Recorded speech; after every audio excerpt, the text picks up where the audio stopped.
하나님의 사랑이 있는 곳, 사랑과 마음 상담센터에서 보내드리는 이른 아침 햇살 받기 프로그램입니다. 이 시간 나에게 말씀하고 계시는 하나님의 음성을 들을 수 있는 시간이 되시길 바랍니다.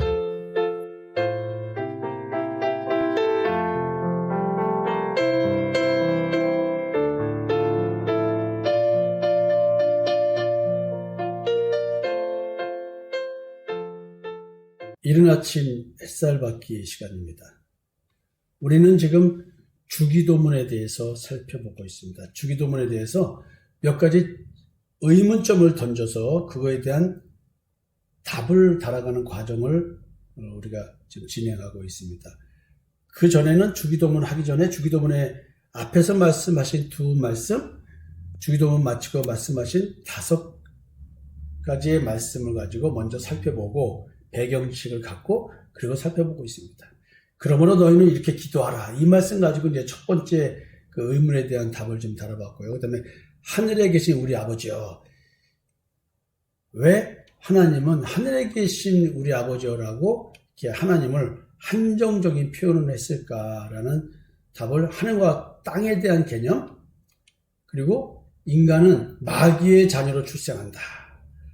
독사의 자식들인 존경받는 종교인들, 육의 아버지가 아닌 영의 아버지, 옛사람과 새사람에 따라 달라지는 기도, 그리고 영적 분별력을 요구하시는 주님, 내가 아버지라고 부른다고 나의 아버지가 아니신 하나님, 이렇게 소주제로 나눠서 말씀을 드렸습니다. 오늘은 세 번째 의문입니다. 주님은 우리로 하여금 우리 아버지여 이름이 거룩히 여김을 받으시오며 라고 아버지 하나님의 이름이 여호와라는 이름이 거룩히 여김을 받으시라고 고백하라고 하셨습니다.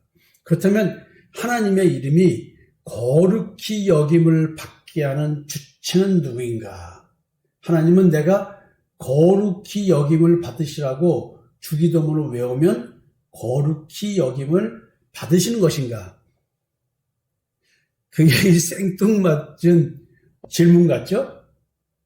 저는 이런 의문이 들었습니다. 그래서 이 세 번째 의문 앞에서 스스로 드는 질문이 있어요. 죄인인 사람이 아버지 하나님의 이름을 부르면 하나님께서 그 부르심에 스스로 거룩하심을 느끼실까? 죄인인 사람이 하나님을 거룩하게 해줄 수 있는가?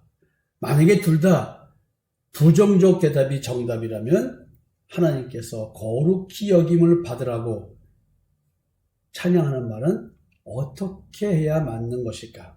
이런 생각을 하게 된 것이죠. 여러분들은 어떻게 생각해 보셨습니까? 먼저 오늘은 출애굽한 백성들의 외침, 하나님의 거룩이라는 주제로 한번 또 대화를 해보겠습니다. 하나님은 창조의 과정을 스스로 마치시고 안식하신 7째 날을 복되고 거룩하게 하셨습니다. 창세기 2장 3절이죠. 하나님이 그 7째 날을 복되게 하사 거룩하게 하셨으니 이는 하나님이 그 창조하시며 만드시던 모든 일을 마치시고 그날에 안식하셨음이니라. 하나님은 7째 날을 거룩하게 하셨습니다. 나를 거룩하게 했어요. 안식은 날 같지만 상태를 말합니다. 안식의 상태. 그러니까 그 7째 날을 복되고 거룩하게 하셨다는 말은 그 7째의 날이 안식의 상태가 되게 하는 것이죠. 그러니까 날이 중요한 게 아니죠. 상태가 중요한 것이죠. 창조주의 안식이 곧 거룩하게 해주심의 출발점입니다. 하나님은 창조주로서 세상의 모든 것의 소유주이시기도 하시죠. 그러나 소유자로서 하나님은 자신의 것으로 구별한 것만 취하셨습니다. 하나님은 거룩히 구별된 것만을 원하십니다. 출애굽기 13장 2절에요. 이스라엘 자손 중에서 사람이나 짐승을 막론하고 태에서 처음 난 모든 것은 다 거룩히 구분하여 내게로 돌리라. 이는 내 것이니라 하시니라. 결국 뭐냐면 사람으로 치면 장자는 다 하나님 것이라는 얘기죠. 왜 장자는 하나님 것일까요? 차자는 왜 하나님 것이 아닐까요? 여기에 담겨진 말의 의미는 부활의 첫 열매가 누굴까요? 예수님이죠. 여러분들이 이제 그 장자권을 소홀히 해서 버림받은 에서 아주 약삭빠르고 하나님의 축복을 위해서는 형을 사기치고 아버지를 사기쳐서라도 그걸 얻고 싶은, 하나님 축복을 얻고 싶은 그 야곱. 근데 그 야곱을 통해서 12아들이 나오고 12지파가 형성이 됩니다. 그 사기꾼이 얻어낸 축복. 이게 도대체 거룩의 개념이 우리가 생각하는 개념하고 하나님이 생각하는 거룩하고는 개념이 많이 다른 것 같습니다. 히브리 민족들이 애굽에서 탈출하여 홍해바다를 건너는 기적을 체험하고 이들은 하나님의 이름을 거룩하다고 외쳤습니다. 히브리 사람들은 애굽 종살이에서 해방되었습니다. 출애굽의 의미는 죄의 지배로부터 해방, 마귀 사탄의 사망 권세로부터의 해방, 율법의 저주로부터의 해방을 의미합니다. 하나님께서 베풀어 주신 자유를 깨달은 사람들이 하나님의 거룩과 영광을 외쳤습니다. 사람들에게 베푸신 이 기이한 일을 통해서 사람들은 하나님의 거룩과 영광을 깨달았습니다. 이 기이한 일이라는 것은 십자가의 사건을 통한 대속의 은총을 의미합니다.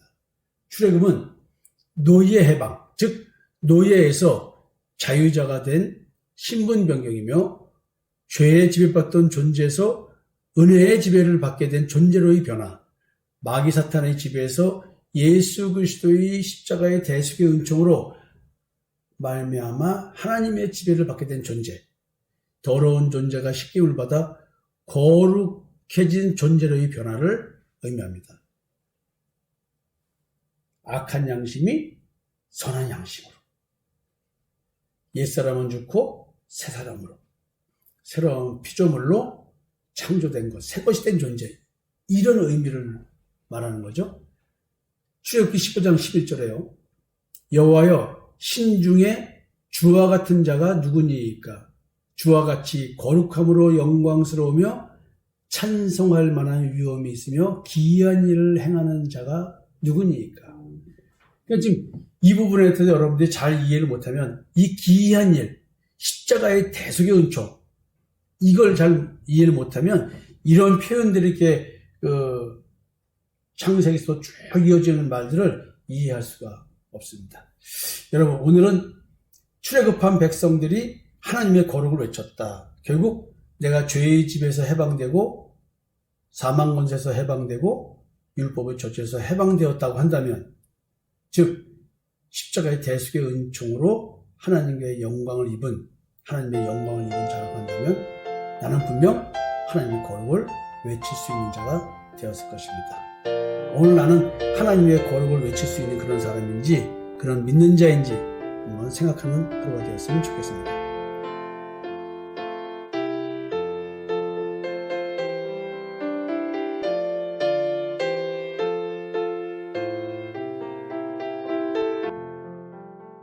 지금까지 사랑과 마음 상담센터에서 보내드리는 이른 아침 햇살 받기 프로그램이었습니다.